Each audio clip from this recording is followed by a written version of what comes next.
E seguindo aqui, então, volta a Juliana, nossa anja, com o André. Fala aí, André. Fala, Muniz, tudo bom? E aí, tudo bem, cara? Obrigado pela sua presença aí. Com certeza vai fazer um complemento bacana, né? Conversei aí com o time da Sysmanager e vai ser legal aí você complementar esse papo, André. Mas quem vai te apresentar melhor do que eu, a sua anja aí, que te deu essa ajuda aí nessa logística de como usa a ferramenta, horário, que foi corrido demais, né? Vocês entraram na reta final do evento. Fica a gratidão novamente aí para a Sysmanager, que está nos apoiando bastante no evento. Vai lá, Ju, vai que é tua, minha amiga. Bora, pessoal. Então, o André Vilardo, ele possui mais de 14 anos de experiência, né, de trabalho em Java, mais alguns 6 anos de experiência em liderança de times, desenvolvimento de sistemas, agora com times que têm um foco, né, em arquitetura de projetos, integração em múltiplas linguagens. O André atua como arquiteto de sistemas e líder de integração lá na Sysmanager Informática, e ele vai trazer para a gente a palestra de arquitetura de integração ágil. Pode ficar à vontade, André, agora o palco é seu. Oi, pessoal. Boa tarde, pessoal. Vamos falar aqui um pouco de aplicar, né, essa arquitetura de integração ágil e espero que consiga passar um pouco aí de toda a jornada que a gente teve, né, junto com a Globo. Apresentando aqui um pouco o Sysmanager, nós temos 25 anos aí de mercado, né, trabalhando principalmente nessa ideia de transformação ágil, principalmente voltado para a parte de integração de sistemas, que tem sido o nosso foco ultimamente. Hoje, eu particularmente trabalho junto lá do time do Hub Soluções Corporativas, sou o líder técnico do time. Já trabalhei no Grupo Globo, né, desde a antiga Globosat e agora seguindo junto com o Marshall Globo.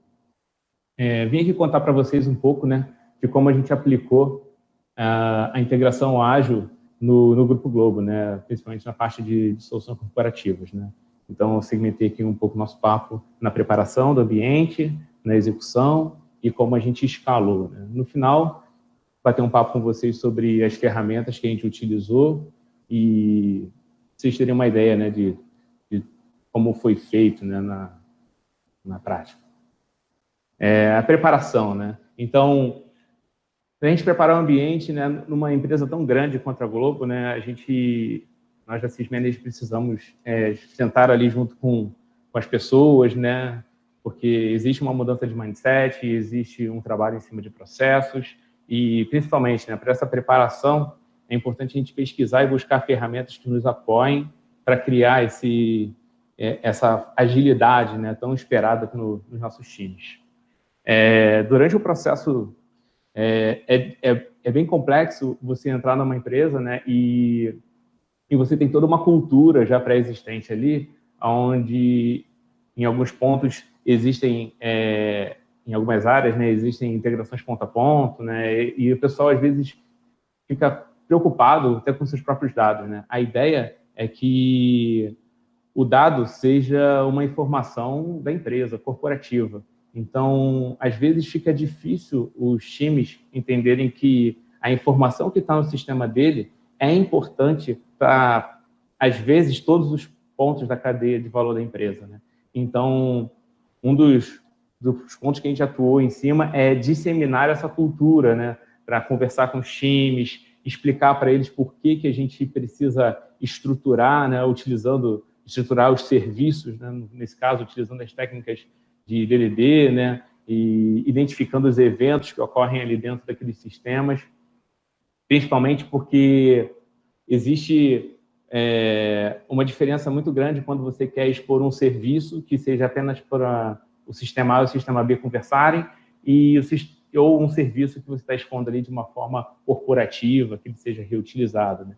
Então, a gente trabalhou muito em cima dessa evangelização dos times, né? Principalmente dos times da parte dos sistemas corporativos, né? Sistemas de engenharia, né? Também, a gente atuou bastante. Então, como melhoria, né? Como ganho que a gente teve, né? Nessa ida até os times, né? Conversar com eles, né? Mostrar como é que é importante, né, a utilização de eventos, né? Na parte de na parte das integrações, né, na parte de expor os serviços de uma forma coesa, e utilizando uma linguagem de domínio eficiente, onde a gente consiga representar os termos de negócio ali dentro daquele serviço e que qualquer sistema corporativo consiga se conectar e beber, né, daquela fonte de informação e assim manter a integração, né, os sistemas muito mais dinâmicos do que naquela integração onde, não, a gente vai lá, roda um job e o job executa e depois a gente vê, né, assim, nem sempre essa é a melhor abordagem, tem casos e casos para a gente aplicar. Então, utilizando as boas práticas das APIs, né, dos eventos, a gente foi mudando um pouco o mindset do pessoal, né? Eles foram entendendo e vendo o valor em cima daquelas novas técnicas de integração que a gente estava levando para eles. Junto disso, a gente mergulhou nos projetos, né, nos processos dele. Imersão na área foi forte, né? Tipo, às vezes o próprio time de integração, né, tinha que dominar quase de igual para igual com o time de negócio, né? Então, porque para a gente construir serviços que representem, né, os processos que estão acontecendo ali dentro, represente a informação que está sendo trabalhada, nada melhor do que a gente ter essa proximidade junto com as áreas de negócio, né, junto com os times de tecnologia, e assim a gente entender realmente a estrutura e o conceito dos dados que estão sendo trafegados naquele momento. Então, essa imersão faz a gente criar uma definição de catálogo corporativo, né, porque a gente consegue identificar todos os APIs que a gente vai conseguir ofertar, a gente vai conseguir monitorar todos os eventos que a gente consegue capturar e assim gerando a integração entre os sistemas e buscando sempre a sonhada agilidade, né? Durante a preparação também, foi necessário as buscas em cima de ferramentas, né? Por exemplo, é muito importante, não é só a gente mergulhar nos projetos, no negócio, né, nos processos deles, né? A ideia é pesquisar e adquirir, né, vamos dizer assim, né, ferramentas, sendo ela open source ou não, né, tipo, que nos ajudem a gerir aquele fluxo de trabalho, né, gerei o backlog, né, utilizando uma ferramenta de ALM, né, que foi crucial, né, ou seja, a gente participou da tomada de decisão do ALM hoje utilizado, né, em uma parte da Globo, na parte de integração principalmente, e também, né, focar na entrega de negócio. Um ponto muito importante e foi tipo um grande pulo, né, um grande salto de agilidade para a gente foi a gente não se preocupar com a infraestrutura. A gente foi em busca de um serviço onde a gente pudesse fazer a utilização e a construção dos componentes corporativos de serviços e que não tivesse uma necessidade, por exemplo, que o time de infra tivesse que parar para estudar e aprender. E aí, assim, talvez a nossa estratégia ágil não seria tão efetiva, porque a gente teria ali toda uma barreira de treinamento, além do treinamento do próprio time, que teria que disponibilizar os serviços, construir as APIs, construir os endpoints, a gente ia esbarrar um pouco nessa barreira de infra, né, de mobilização de ambiente, essas coisas. Então, dessa forma, a gente conseguiu utilizar uma solução que necessariamente não tinha tanta demanda do time de infraestrutura. Claro que tem sempre aquela necessidade de VPN e tal, de rotas de firewall, né, aquela abertura de rotas, que sempre precisa para garantir a segurança dentro do ambiente, né? Mas, assim, de posse de uma ferramenta boa de ALM, busca de soluções, como uma página nuvem, por exemplo, algo que você não precise mobilizar um grande time, isso tem um diferencial absurdo na entrega de valor e resultado. Durante esse processo de análise, né, a gente se deparou com uma dúvida, principalmente para os times de integração, muito comum, né? Porque é muito interessante a gente ver a maioria, assim, a gente está falando aqui de pelo menos uns 3, 4 anos atrás, né? 3, 4 anos atrás, o conceito de containers, né, dessa parte toda que o próprio Gabriel comentou aí na apresentação dele, não era tão divulgado, né? Não eram tantas empresas que tinham isso em produção. Então, a gente estava indo muito numa linha tradicional de SOA, né? Buscando ferramentas de SOA, e a gente reparou que a gente estava indo da mesma forma que todo mundo estava no mercado. E observamos que a possibilidade de ir para o mundo de containers poderia ser algo que iria modificar drasticamente a nossa rapidez e a velocidade de entrega. E, com isso, a gente se apoiou na utilização de containers, numa arquitetura de integração voltada a containers, que viabilizou, né, essa entrega rápida para o negócio. Passamos depois para a fase de compramos as ferramentas, descobrimos os nossos fornecedores, né, contratamos um serviço, uma empresa parceira de mão de obra, nesse caso foi até a Sysmanager, para fazer a construção das integrações, e iniciamos o treinamento do time interno, né, porque muitas ferramentas novas chegando, a capacitação da equipe se torna o ponto-chave para que a gente consiga entregar rápido. Então, num período de aproximadamente uns 3 meses, o time foi treinado e foi muito dedicado. Isso é um orgulho que eu tenho do time até hoje, que tipo, o time mergulhou e conseguiu entender todas as novas boas práticas de mercado, principalmente na parte de containers, na parte de infraestrutura as a code, para a gente poder gerir os nossos serviços. E isso é muito bom porque gerou uma governança dos nossos serviços, né? A gente começou a catalogar as APIs que a gente foi construindo com o nosso API Manager, que foi adquirido nesse mesmo momento.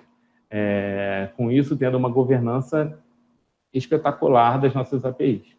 A coleta, a gente trabalhou também com o entendimento das necessidades dos times, né? Que às vezes nem sempre, né, os times precisam de uma API REST, né? Porque às vezes o cara não tem um conector REST e a gente precisa adaptar, ou seja, a adaptação dos sistemas, dos adaptadores de sistemas corporativos, em busca sempre da entrega mais rápida, né? Foi um diferencial nessa nossa abordagem. E a plataforma de containers, né, que a gente escolheu foi decisiva para isso, porque a gente conseguiu entregar rápido sem se preocupar muito com toda a preocupação que era a infraestrutura. À medida que a gente foi entregando, e a gente foi vendo que se a gente não padronizasse a nossa estratégia, né, os nossos serviços que a gente estava entregando, a gente ia perder alguns benefícios que já estávamos vendo, né? Então, foi crucial para a gente, né? Por mais que a gente estivesse trabalhando com linguagens diferentes, né? Hoje a gente no time utiliza .NET Core e Java, né, para as integrações. E assim, mas a gente padronizou a forma com que essas tecnologias tão diferentes e tão parecidas, né, de fazerem geração de log, de fazerem a parte de tracing, e com isso, com essa padronização, veio a aceleração das entregas. Hoje, tipo, por exemplo, no início desse ano, a gente estava com um time, final do ano passado, início desse ano, né, a gente estava com um time de 5 pessoas, suportando, em média, mais de 200 fluxos de integração. Então, a agilidade que a gente ganhou e a escala foi essencial, né? Então, com base nessa padronização, vieram os benefícios, né? Porque dentro de uma plataforma containerizada, né, é bem mais fácil você controlar os seus serviços que estão rodando ali. Por quê? Porque você consegue monitorar elas de perto, você consegue extrair métricas das suas aplicações, dos seus serviços, das suas APIs. Foi implantado também, né, a plataforma de Open Tracing dentro dos nossos serviços de integração, e isso permitiu a gente acompanhar o fluxo de integração desde o momento que é trigado lá na solicitação de uma API ou até mesmo no disparo de evento, até ao fluxo final, né, que seria, no caso, um enriquecimento, uma transformação de dado e entregar uma API corporativa de um outro sistema corporativo. Então, o tracing foi essencial para a gente entender como as integrações estavam sendo usadas e identificar os possíveis pontos de falha e de latência alta, né, que poderiam existir, e assim promover, né, a melhora contínua dos serviços. A plataforma de containers utilizada, né, permitiu também para a gente uma grande segurança e isolamento em cima das execuções de processos, porque, não sei se todos aqui já estão familiarizados com containers, né? Todo container ele executa de forma isolada, né? Então, assim, você não tem uma comunicação ali na mesma máquina, né? É completamente blindado. E o container em si, ele ganha escalabilidade, né? E nessas escalabilidades existe as necessidades, às vezes, do sistema receber um grande volume de acesso. No momento que ele recebe esse grande volume de acesso, né, a própria plataforma ela entende que está tendo um comportamento acima do esperado e faz o escalonamento dos pods, né, das instâncias de serviço para atender aquele volume de requisição. Isso, até então, não era uma prática muito aplicada na parte de integração. Então, a gente começou a aplicar dessa forma, seguindo aí muito das recomendações, né, dos nossos fornecedores, e a gente já conseguiu alcançar ótimos benefícios, né, com isso. À medida que a Globo foi se transformando, né, foi criando...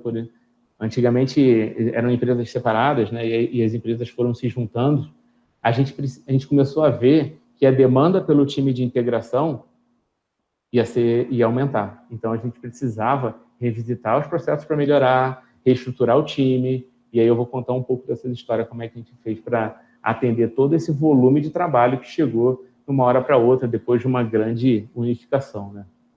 Primeira coisa foi revisitar o processo de documentação nosso. A gente via, né, que no passado, né, até hoje o pessoal trabalha assim também, mas no nosso time a gente eliminou, né, essa forma de trabalhar orientada a documentos. Então, a gente criou uma wiki, onde todas as informações de documentação, né, de guidance, né, de boas práticas, de construções de APIs, estariam lá, né? Então, as pessoas tinham acesso, as pessoas de toda a corporação elas possuem acesso a isso, e elas conseguem divulgar. Ou seja, a comunicação é sempre muito importante nesse ponto, porque isso evita a perda de tempo de reuniões desnecessárias, né, e tornando cada vez mais o time de integração ágil e alcançando todos os times de negócio. Junto das ferramentas que a gente comprou, à direita ali, eu estou mostrando um pouco do catálogo de serviços que a gente expôs para o time, né?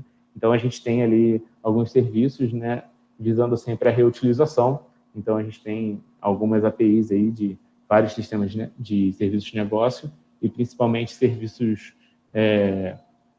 de sistemas corporativos.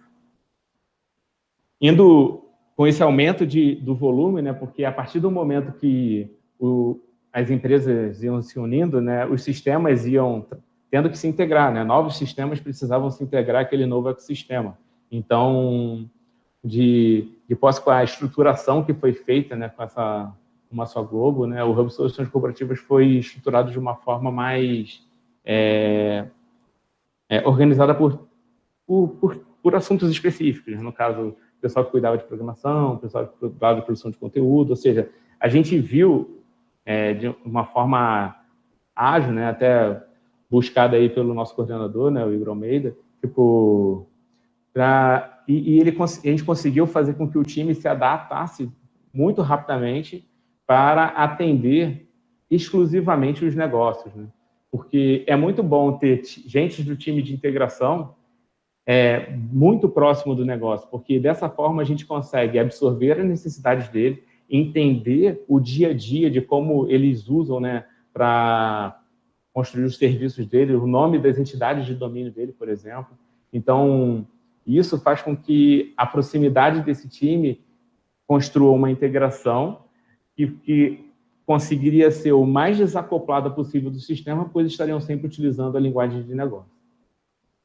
E é claro que essa equipe é multidisciplinar. Como vocês podem ver aí na animação, a gente tem os membros do time, a cada sprint ou a cada mês, né, se reestruturando para atender a demanda do negócio. Ou seja, não existe um conceito de que a squad, né, daquele assunto é fechada, ninguém pode sair dali. Existe toda uma liberdade no time de integração, onde as pessoas conseguem escolher até, né, em alguns momentos, onde eles querem trabalhar, com quais assuntos eles querem lidar, com quais assuntos eles são mais familiarizados.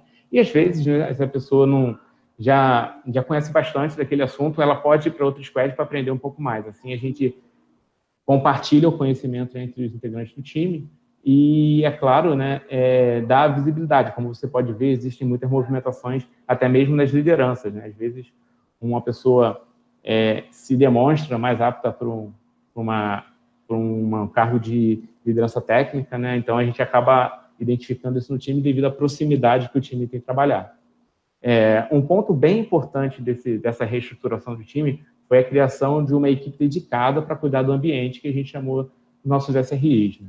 Então, a gente tem ali uma equipe que, como a gente evoluiu muito, cresceu muito, criou muitos serviços, a gente viu a necessidade de, poxa, por mais que a gente tome cuidado, a gente acaba fazendo um pouco de bagunça no ambiente. Então, a gente institucionalizou esse time, né, para que a gente consiga escalar ainda mais, não tendo um aumento, né, de consumo de recursos do cluster e utilizar ao máximo, né, o que a gente já tem ali disponível para a gente. Agora, falando um pouco da parte do trabalho do time de negócio ali, né, o time de integração mais próximo do negócio. Né? Esse time foi essencial para construções de serviços corporativos, né? E por que esses serviços a gente chama de serviços corporativos? Porque eles abstraem as complexidades dos sistemas que estão ali atendendo aquele domínio de negócio. Né? Então, dessa forma, a gente conseguiria, por causa dessa fusão, ter 2 sistemas respondendo sobre o mesmo assunto. E a interface com os clientes consumidores era a mesma. Dessa forma, com esse time mais próximo, a gente consegue traduzir os conceitos, né, do domínio que aquela squad, aquele área de negócio utiliza e abstrai ele através de um serviço.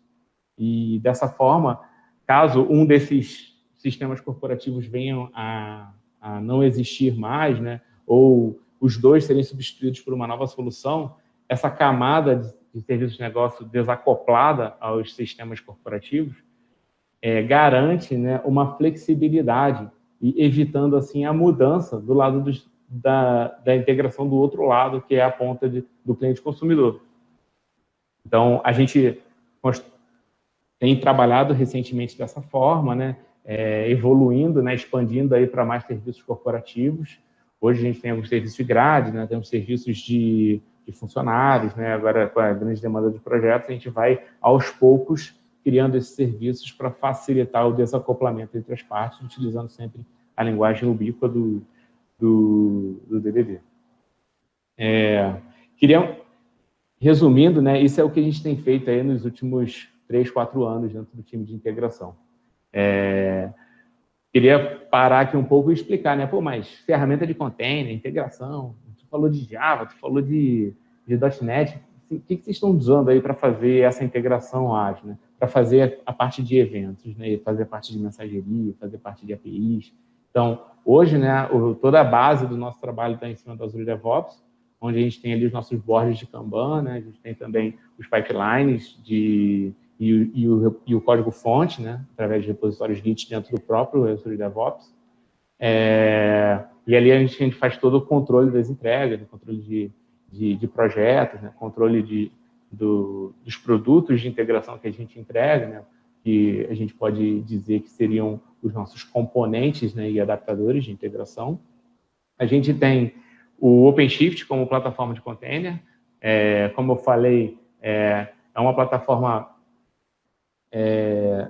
mais fácil de implantar, porque a gente optou pela utilização do OpenShift Dedicated na época, né, e utilizamos até hoje, porque ele abstrai toda a complexidade de infra para a gente, onde o próprio time da Red Hat aí, eles mantêm essa informação. Dentro do OpenShift você tem ali, ele é uma distribuição, né, do Kubernetes, onde a gente consegue gerir os nossos containers Docker. Junto da plataforma, a gente adquiriu também um API Manager para fazer a gestão de APIs e a governança de API, que é o Mastery, e a gente adquiriu também o Red Hat Fuse, né, que junto dele vem o Red Hat AMKey, e o Fuse é onde a gente tem ali as nossas rotas de integração, onde a gente escreve utilizando o Camel, que é um framework de integração, onde você consegue conectar mais de 250 coisas, né, vamos dizer assim, né? Ele tem 250 conectores disponíveis, né? Amazon, AWS, S3 da AWS, né? Tem lá a parte de Twitter, tem FTP, e-mail, tudo isso. Tem ali o Red Hat MQ, onde ele vem trazendo ali 2 capacidades, né, de eventos, de event sourcing, que é o Kafka embarcado, né, e vem também o ActiveMQ, o Artemis, que a gente já utiliza hoje no nosso time para fazer a parte de notificação dos eventos dos sistemas corporativos. E falando um pouco mais do típico Mastery, a gente é o nosso Developer Portal, né, onde a gente consegue expor algum dessas APIs que a gente disponibilizava para o time. Todos esses carinhas aí que a gente falou, a gente utiliza o Java, né, para a implementação, e assim, desde o início do time, da concepção do time, era um time já multidisciplinar, né, de muitas linguagens, né, então a gente convencionou em 2, na verdade 3, só que nesse momento a gente só tem 2 linguagens atuantes, né, na área de integração, que é o .NET Core e o Java. O .NET Core vem se demonstrado uma grande ferramenta, né, principalmente na parte de integração e no desenvolvimento de back-end, né, por ser uma ferramenta muito leve, bem mais leve que o Java, né. A gente tem sempre aquela guerrinha dentro do nosso time, bem saudável. Junto disso, a gente tem a parte de CD, né? Ou seja, a gente teve que dividir um pouco aí os nossos fluxos de pipeline, porque toda a parte de CI, né, as entregas de pipeline ficaram dentro do Azure, né, já tinham fluxos adotados ali dentro, e com a vinda do OpenShift, a gente adotou o Jenkins para fazer as entregas dentro subir os containers, né, subir os pods, e a cada entrega, né, a gente inspeciona o código, né, faz a verificação de cobertura de código, faz verificação dos testes unitários, né, para saber se está tudo funcionando, quebrando, e principalmente a parte de code smells, né, de qualidade de código, usando o Xamarin. Como eu falei, a gente precisou implementar métricas, e junto lá o time do SRE vem atuando bastante, junto com o Grafana, o Prometheus e o Jaeger, né. Então, o Grafana, né, para quem não sabe, é um dashboard, né, onde a gente consegue ali expor as informações coletadas entre o Prometheus e o Jaeger, né, de uma forma mais gráfica, né? Então, e a gente consegue dali criar os alertas e notificar os times, tanto de tecnologia quanto times de negócio. O Jaeger para fazer o tracing de toda a aplicação, de todos os fluxos de integração, não importa qual seja a linguagem, .NET ou Core, ou .NET ou Java, o próprio Camel, você consegue fazer um rastreamento do fluxo de integração de ponta a ponta com a utilização do Open Tracing, que a gente usa com o Jaeger. O Prometheus, ele é simplesmente a nossa grande base de dados de métricas, onde a gente expõe métricas de negócio, métricas de sistemas, e elas conseguem ser renderizadas junto com o Grafana. Bom, isso aqui é mais 20 minutos, 30 minutos, não tem muito tempo para falar muito sobre isso, né? Mas estou aberto a perguntas, caso vocês queiram entender um pouco mais como é que foi esse processo de adoção dessas tecnologias. Dou aqui o meu muito obrigado aí pelo tempo de vocês, pela disponibilidade, e nos vemos aí pela Globo. Juliana, você está por aí? Oi, André. Moni, a gente vai fazer uma perguntinha? Fala, André. Obrigado aí pela... Você se empolgou aí, cara. Acabou indo nos 30 minutos. Quer ter uma pergunta rapidão aí, André? André não, Débora. Aí o André faz um pitch aí pra gente? Opa! Tem sim. Primeiro só te deixar os elogios da equipe, todo mundo dizendo que você representou bem o time de integração. E vamos lá, uma perguntinha rapidinha aí para você. Bom, tinham 2, mas vou fazer uma. Vai, rapidinho. A disponibilização das APIs como catálogo de serviço é feito como? Né? E aí? Então, hoje a gente utiliza, né, o Mastery como o API Manager nosso. Então, a gente tem ali um Developer Portal, onde as pessoas se registram, criam as suas aplicações, e com base nisso eles conseguem verificar, né, quais são as APIs que eles têm acesso. Além dessa disponibilização, a gente também tem a Wiki, né, como eu citei na conversa. A Wiki é mais a explicação mais detalhada, né, sobre como funciona cada componente, né. Ali no Developer Portal é mais a parte de Swagger, né, contratos de interface, todo esse fluxo para que os clientes, né, os desenvolvedores da empresa consigam acessar as informações que estão disponíveis. Fantástico, DevOps na veia, a cultura DevOps na veia, né, Muniz? Beleza, muito obrigada, André. E até a próxima sessão de perguntas aí. Tá bom, Legal. André, peraí, vai embora não. Respira, calma, amigo. Ó, a gente está escrevendo um livro, Jornada DevSecOps. Pô, que legal. É um livro, cara, a gente escreveu o DevOps, né? Que foi o primeiro que começou essa história. Vou te dar uma notícia boa. Esse aqui, o DevOps, já é best-seller da editora. Esse aqui era a primeira edição, que começou essa história toda. Esse aqui é a segunda edição. E aí, cara, a gente está precisando de alguém engajado para me ajudar a liderar esse time, que é tanto livro. Ó, cada post daquele ali, cara, é um livro. E tem livro que eu não consigo dar atenção, né? E esse de DevSecOps, as pessoas que estão organizando acabaram, tiveram imprevisto, acontece, né? Um foi para Portugal, né? E aí, cara, se tu quiser, manda mensagem para mim. A gente está precisando de um cara com essa paixão pelo tema que você tem. E a gente vai falar de DevOps, mas também com foco em segurança, integração. Se tu quiser participar do time, cara, manda mensagem para mim no Zap aí, pega aí com o time da SysManager. A gente está precisando de alguém para fazer esse livro acontecer, porque ele está meio parado, entendeu? Mas se tu quiser, fica aí ao vivo agora. Se tu falar assim, eu vou ter essa gravação que eu vou atrás de você, hein, cara. A gente conversa e vamos ver. Se eu puder ajudar, vai ser um prazer, claro.